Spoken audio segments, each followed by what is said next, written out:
As we celebrated this Sunday, the fourth Sunday of Pascha, which is also called the Sunday of the Paralytic, I myself have taken on the role of the paralytic. And this time it wasn't only in a spiritual way, it was actually also in a physical way.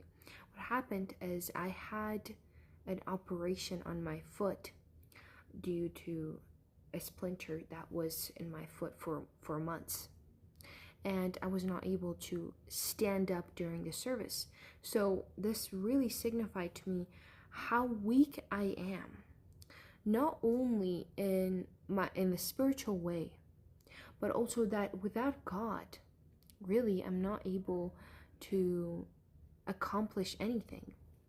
And interesting thing about this operation, I realized that this splinter that I had in my foot, it didn't hurt that much, only when I pressed on it. However, when I had taken it out, I had to basically relearn how to walk, right? And this is what happens when we go through a spiritual transformations.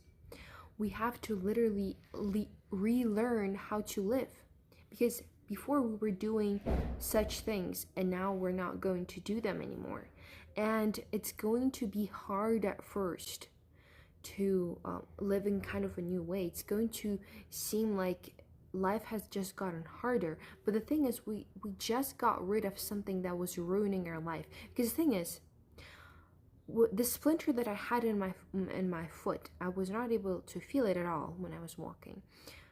But in months or years, or maybe in decades, it would have had gotten infected.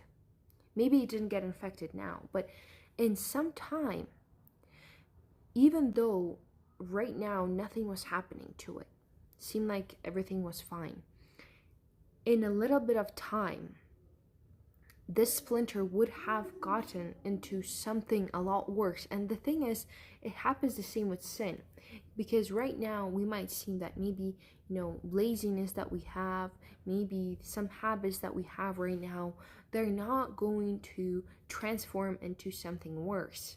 They seem like a kind of a background thing that we do sometimes, right? However, if we keep them, if we keep these habits, and if we don't relearn how to live without these things that we have gotten used to, and that's now has become comfort to our lives, something way worse is going to happen to us. And this exact thing happens to the paralytic. So let's go back to the story and see what happens.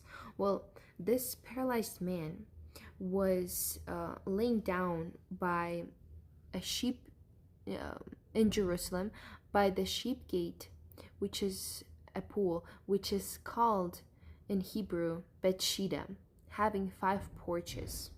And this day lay a great multitude of sick people, blind, lame, paralyzed, waiting for the moving of water. So the moving of this water, it was believed that it was kind of an angel touched the water, and the waters were special in the way that they indirectly kind of healed people. And the animals that were used for the sacrifices of the temple, they had to be washed in the same water. So this water symbolizes both how God washed us away from our sins and baptism. So this water has a lot of symbolism in it. And basically, this paralyzed man who was waiting for the water to start moving so he can be able to see, but the thing is, to be able to be healed. But the thing is, nobody was moving him to the water. So actually, this man had a lot of faith. This man had a lot of faith. Even though he waited for 38 years, God was showing that we had to learn perseverance, and we have to not lose hope and have patience. if we're going through troubled times. So God comes up to him and he asks him, "Do you want to be well?" And the man tells him, "Sir, I have no man to put me in the water when the water is stirred up. But while I am coming, another steps down before me."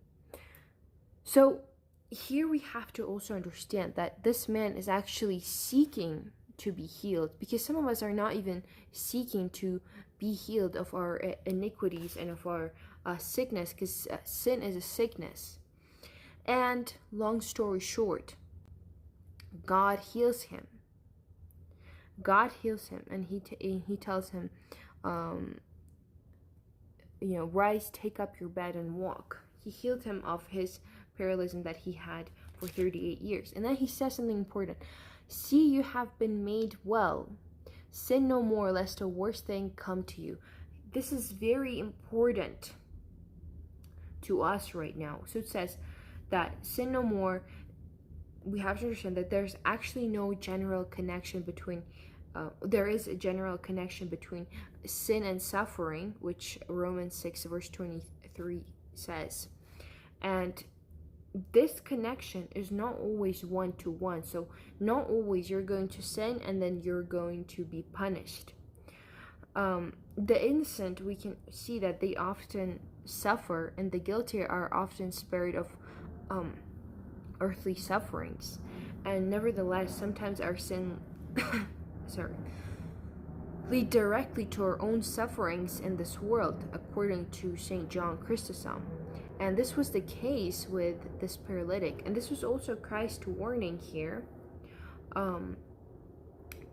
that the sins destroy the soul and lead to far worse result than an affliction of the body. And the only hope is to flee from sin altogether.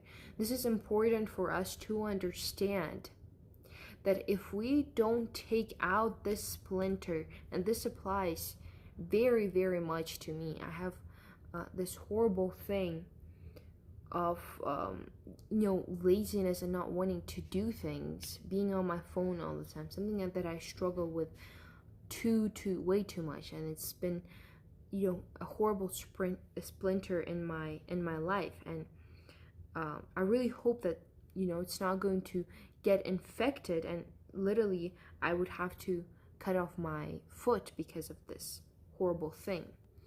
And again, it's hard and it hurts to take out this splinter, this thing that we have in our life, but we have to do it, and we have to relearn how to live again without the sin. And yes, it's going to take time, but we have to do this operation on ourselves with God's help, God being the surgeon. We can't take it out ourselves many times. Many times whatever we are dealing with is a lot worse than we can't basically do the operation on ourselves. We can't get rid of the sin ourselves. I actually tried to take out the splinter, but it was in way too deep. So I had to go to a surgeon that took out the splinter, and had to rest for a few days, and basically I'm relearning how to walk. Great analogy for our sin.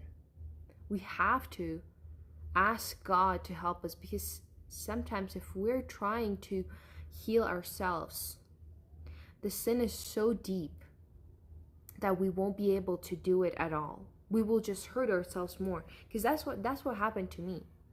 I just hurt myself more, and trying to take out this thing by myself, when I needed a surgeon, when I needed God, when I need God right now.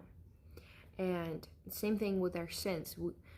Most of the time we can't just take it out, and we need God to help us and do this operation, spiritual operation, and we can learn how to walk again as the paralytic man. So let's ask God to help us with our sins and with our iniquities. Amen, and God bless you.